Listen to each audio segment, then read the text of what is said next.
कोहिनूर को भारत से ब्रिटेन की महारानी तक पहुंचाने वाला अंग्रेज? कोहिनूर कभी मुगल सल्तनत की शान हुआ करता था, जिसे नादिर शाह से लूटा और अंततः यह ब्रिटेन तक पहुंच गया है। जानिए यह कैसे ब्रिटेन की महारानी तक पहुंचा और इसे ले जाने में कितनी मुश्किलें आईं। एक दौर में कोहिनूर के बारे में कहा जाता था कि इसे बेचकर पूरी दुनिया को 2.5 दिन तक खाना खिलाया जा सकता है। कोहिनूर को सिर्फ उसकी कीमत के लिए ही नहीं, बल्कि खूबसूरती के लिए भी जाना गया, जो कभी भारत में था लेकिन आज टावर ऑफ लंदन के ज्वेल हाउस में है। इसे भारत से लंदन तक पहुंचाने का काम किया भारत के गवर्नर जनरल रहे लॉर्ड डलहौजी ने।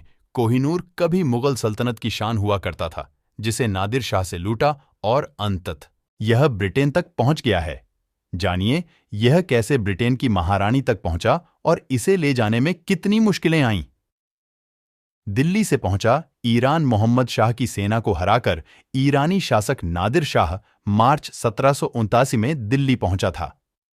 दिल्ली की लूटपाट में नादिर शाह को बेशुमार दौलत के साथ कोहिनूर हीरा भी मिला था।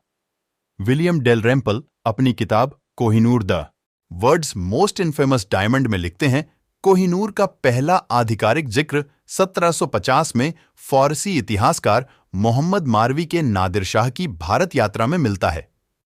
जब नादिर शाह ने पहले बार हीरे को देखा तो देखता ही रह गया। उसने उसका नाम कोहिनूर यानी रोशनी का पहाड़ रखा। कोहिनूर मुगल बादशाह शाहजहां के मयूर सिंहासन तख्त ताउस में जड़ा। नादिर शाह इस सिंहासन को भी अपने साथ ईरान ले गया।